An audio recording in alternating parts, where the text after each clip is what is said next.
শক্তির সাথে আঘাত করে ক্ষমতায় আসতে যে ষড়যন্ত্রে মৃত্যু হবে, বাংলার জনগণ সেটা সহ্য করবে না। আসুন আগামী ফেব্রুয়ারির নির্বাচন হাবরকে জয়যুক্ত করুন, আপনার প্রার্থীর পক্ষে অবস্থান নেন।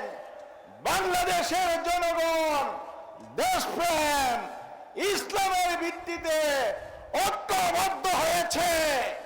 ডাকসুতে ঐক্যবদ্ধ বিজয়, রাকসুতে ঐক্যবদ্ধ বিজয়, চাকসুতে ঐক্যবদ্ধ বিজয়, জাকসুতে ঐক্যবদ্ধ বিজয়।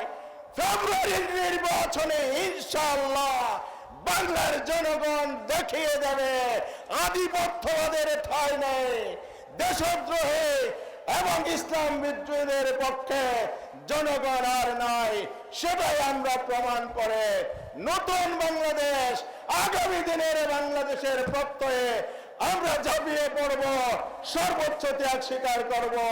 তাহলে ইনশাআল্লাহ বাংলার ভূখণ্ডে ইসলাম প্রতিষ্ঠিত হবে, জনগণের অধিকার বাস্তবায়ন হবে। আসুন আমরা সবাই মিলে আওয়াজ তুলি, আগামী দিনের বাংলাদেশ ইসলামের বাংলাদেশ, ইনসাফের বাংলাদেশ, নতুন বাংলাদেশ। আসসালামু আলাইকুম ওয়া রাহমাতুল্লাহি ওয়া বারাকাতুহু। সংগ্রামী জনতা, বীর চট্টলার বিভাগীয় সমাবেশে